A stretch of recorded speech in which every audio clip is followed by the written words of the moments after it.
thanks for checking out another video. My name is Justin, and today I'm going to be talking to you about power chords. So power chords are great. They're extremely versatile, they're played in a ton of genres, and they're really that rock sound.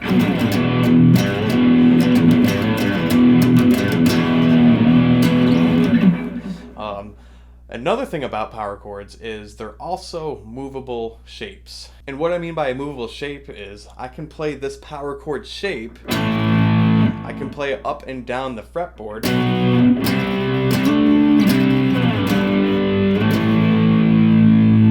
and they're still all going to be power chords, versus if I were to play like an open G chord and move it around the neck.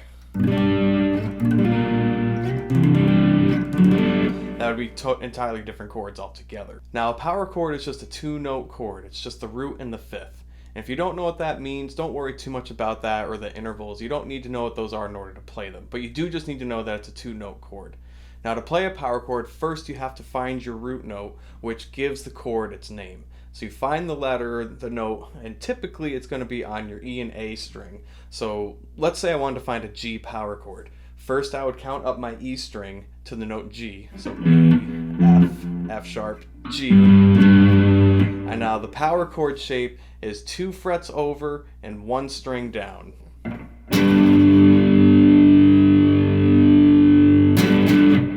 You can, as an option, put your pinky on the 5th fret of the D string and play the octave. That's still just the same note, G. So it's still technically just the 2 notes, even though you're playing 3 strings, it's still the 2-note chord.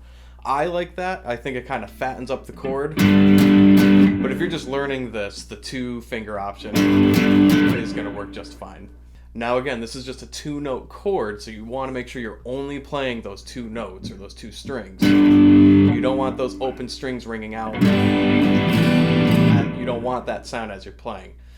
So either try to just play just 2 notes,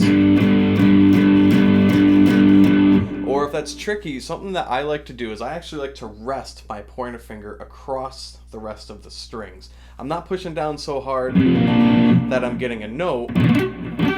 I'm just muting the strings, so that way I'm able actually to be a little bit more free with my right hand. So instead of being stuck just playing, I can kind of be a little looser, and you don't hear any difference there. Something else that I like to do is if I'm playing a power chord on my A string, like let's say I'm playing the power chord C, what I like to do is have my pointer finger be just barely touching the E string here to mute that. So I don't get this, but I get a nice cleaner sound. And again, it's all about, for me, being more free with my right hand. If I'm really playing, I don't want to be restricted to making sure I'm only playing 2 strings. I'd rather mute the strings around my chord so that my right hand can be a little bit more free.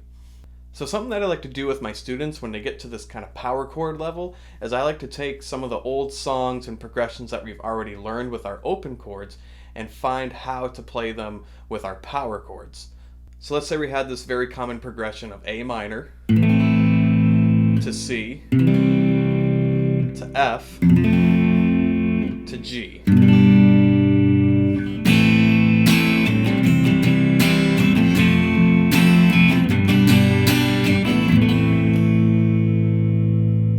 What we would do is we would try to find those same chords but in their power chord versions.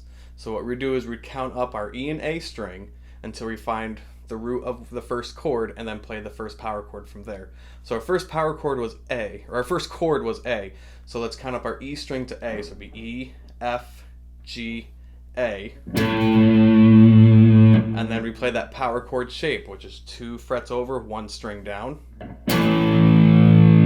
And there's our A power chord.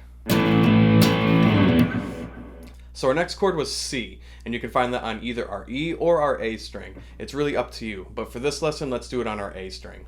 So we count up A, so A, B, C. And again, you just play the same power chord shape. It's a movable shape. So there we add. Our next chord was F, and so we do the same process. We can count up our E or A string. Let's start on E. So it'd be E, right to F, our first fret. And and then the last chord was G. And so you just do the same process. So we have E, F, G. And now you had that same progression of what we played earlier, but the more rock sounding version. So that would be something like this.